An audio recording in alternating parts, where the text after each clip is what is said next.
Kita bicara politik luar negeri sekarang. Diplomasi luar negeri itu penting untuk memberi efek Indonesia, negara besar. Indonesia pemimpin G20 itu salah satu manuver yang benar. Sirkuit motor Mandalika misalnya, itu oke banget. Kalau perlu kita perbanyak lagi. Indonesia tuan rumah World Cup 2032 misalnya. Indonesia memiliki bursa tanah jarang. Indonesia memiliki bursa ikan laut. Dan puluhan gerakan untuk mempromosikan dan jurus mendominasi bertaraf internasional harus diprogramkan dan dibuat. Baik, kita membahas perpolitikan dunia lebih dalam lagi dengan beberapa pertanyaan yang harus kita jawab. Mungkinkah Taiwan dianeksasi atau diambil oleh Tiongkok di tahun ini? Atau apa efek digitalisasi currency atau cryptocurrency itu? Atau apa efek kekuasaan di tangan Kamala Harris di Amerika saat ini? Kita detailkan sekali lagi tentang Amerika dulu, baru Tiongkok, baru kita buat langkah praktisnya untuk Indonesia. Ingat peristiwa Lewinsky dengan Bill Clinton. Kalau lupa atau tidak tahu ya baca Wikipedia aja dulu deh. Intinya Bill Clinton diimpeach.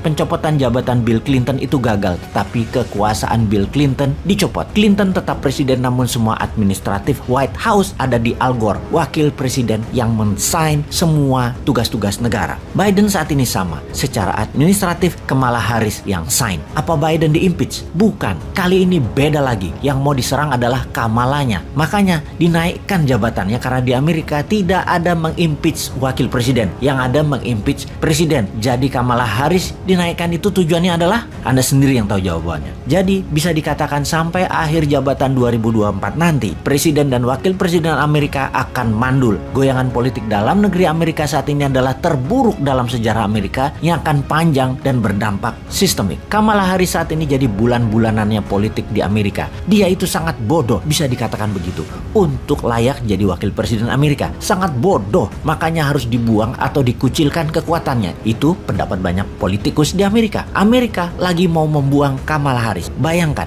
dia dijulukin Kekling Harris karena kalau terpojok dia cekikikan ketawa-ketawa nggak jelas gitu. Ampun dah, hal ini harusnya jadi peluang Indonesia nyalip di tikungan. Amerika lagi fokus ke dalam negeri. Di sisi lain, di Tiongkok, video-video sebelum ini Bosman menginfokan ada krisis di dalam negeri di Tiongkok. Masalah harga pangan naik, krisis energi di Tiongkok, kekurangan suplai, bencana banjir di mana-mana, masalah keuangan sistemik Evergrande yang 7.000 triliun, dan manuver lawan politik Xi Jinping mulai bereaksi. Xi Jinping ini jangan-jangan sudah lemdak saat ini. Lemdak atau bebek lumpuh adalah istilah politik di mana istilah ini muncul bagi seorang pemimpin yang lama. Bisa kepala negara yang sudah di masa akhir jabatannya, di mana calon penggantinya sudah ada, tinggal dilantik. Keputusan dan posisinya sudah kosong. Tidak ada lagi yang nurut dengan dirinya, termasuk staf khususnya. Hanya secara kemanusiaan saja, bukan secara jabatan dia dituruti. Kamala Harris ini sudah lemdak. Walau masih di Gedung Putih, dia sedang menunggu diimpeach. Xi Jinping jangan-jangan juga begitu. Kita sudah menginfokan bahwa Xi Jinping mengganti semua petinggi angkatan darat dan menangkap beberapa petinggi angkatan darat tersebut. Dunia intelijen dunia menduga akan ada kudeta oleh militer di Tiongkok, namun berhasil digagalkan. Lalu konglomerat KW2